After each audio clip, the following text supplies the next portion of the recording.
Do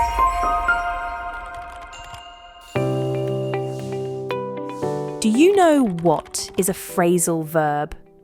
Before I tell you what's a phrasal verb, if you want to improve your English fluency, learning phrasal verbs is extremely important.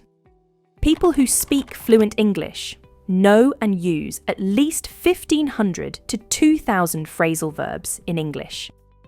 So, what is a phrasal verb? To form a phrasal verb, we take a verb and add a particle after it.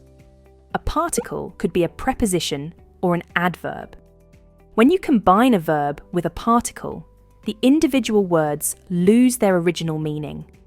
We will look at it in more detail as the lesson progresses.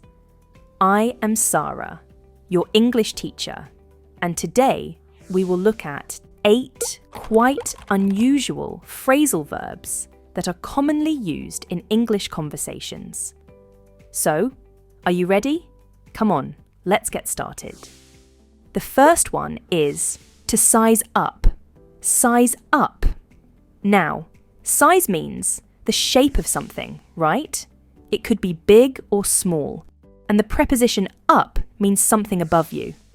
But, as I mentioned earlier, when you combine these two words to form a phrasal verb, they lose their original meaning.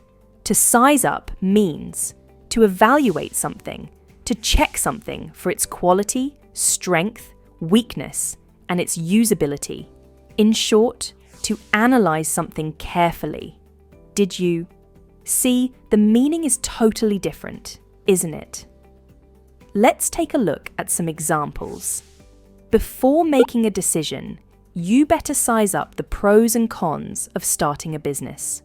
So, if you are someone who doesn't have any experience of running a business, you need to size up, which means to think carefully about it. As an interviewer, I have to size up every candidate for the best fit in the company. Have you sized up your decision to get married at the age of 20? Before I move to the next phrasal verb, here's something important. If you want to become fluent in English and take your English to the advanced C1 level, you must consider joining our online English courses. There are multiple English courses to improve your English fluency step by step. You can learn anytime, anywhere, and on any of your devices. These courses are carefully designed after understanding the challenges faced by non-native English speakers. The link to these courses is mentioned in the description or read the first comment of this video. Check out sample videos to see how these courses can help you improve your English. Now, coming back to our lesson, next on my list is to butt in. Now, this is an informal expression and means to interrupt someone when they are already talking. It also reminds me of an English idiom, to speak out of turn. It's mainly used to add a comment, an opinion, or to ask a question. Well, it's not a great habit. It shows that you are an inconsiderate person and not a good listener at all. Here are some examples. I was trying to explain my point of view, but he kept butting in with his own ideas. Right? So he kept interrupting. She couldn't help butting in when she overheard a conversation about her favourite movie. It's an interesting phrasal verb, isn't it? Moving on to the third phrasal verb, and that's to gross out. Now again, gross out is an informal expression and is used to express disgust or something that makes you feel uncomfortable. It's because something may be unpleasant, shocking, or even disturbing. Let's take a look at some examples to understand it better. I was grossed out when I saw him picking his nose in public. I am sure that's pretty unhygienic and gross. The movie was filled with so much violence and bloodshed that I really grossed out. Seeing insects in the restaurant's kitchen ultimately grossed me out, and I left immediately. Here's the next phrasal verb, to rat out. Now, this one is a slang expression and means to betray someone or to inform about someone, especially about their wrongdoings. In short, it means to provide information about someone, which puts someone in trouble or makes them face negative consequences. Here are some examples. He decided to rat out his co-conspirators to the police to avoid a longer prison sentence. I am sure you have seen such scenes in movies. Next one. Ria was upset when she found out her best friend had ratted her out to her parents about the late-night party. I can't believe it. Nick ratted me out to the boss for taking a long coffee break. All right, so that was to rat out, which means to inform on someone. Let's move to the next one. The next on my list is to squirrel away. Squirrel away. Before I explain to you what it means, have you seen a squirrel? I am sure you have. Squirrels have a habit of collecting and storing food, or the winters, when it's extremely cold. They mostly store nuts and dry berries by digging holes. So taking the same concept, to squirrel away means to hide, store, or save something, especially money, in a secretive way for future use. I hope it was easy to understand. Take a look at some examples. She decided to squirrel away a portion of her paycheck every month to save for a house. I am sure we all do that, right?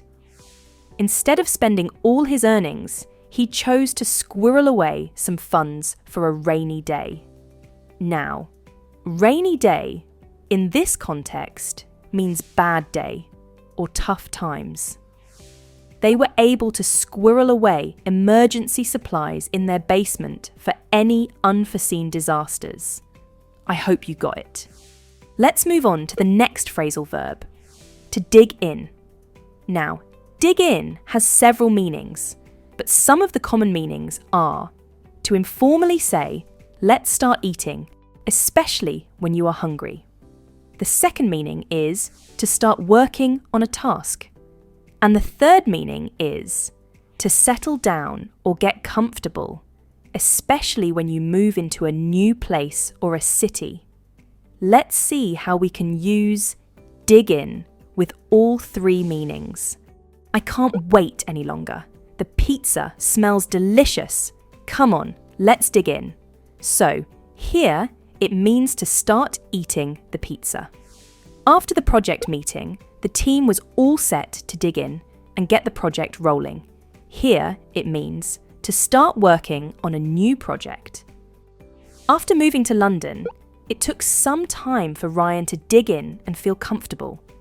And here it means to settle down in a new city. See, phrasal verbs are so versatile and they can be used in so many different ways. They simply add flavour to your language, making you sound fluent in English. Here's the next one, to clam up. Now this one is quite interesting. Any idea what it could mean? Now, imagine someone who always has been talking and sharing information, but suddenly becomes tight-lipped or refuses to speak. What's happened? They have clammed up. It means to become silent or uncommunicative suddenly, and most importantly, against your will. Here are some examples. She clammed up when I asked her about personal life, and I could tell she didn't want to discuss it. During the interrogation, the suspect clammed up and refused to answer any questions when the evidence was presented. She tends to clam up when she's nervous, which can make public speaking quite challenging for her. So that was to clam up. And the next on my list is to water down. To water down means to make something less important. For example, when you add water to a concentrated juice, what happens? It gets diluted, right? So to water down means to reduce something in its strength or lessen the impact of something. Here are some example sentences. The original message had a powerful impact, but the media's coverage watered it down, distorting its true meaning. The scandal around the minister was watered down after the press conference. The proposal was initially strong, but after all the revisions, it was watered down to appease everyone's concerns. In short, it means to reduce the effectiveness of something.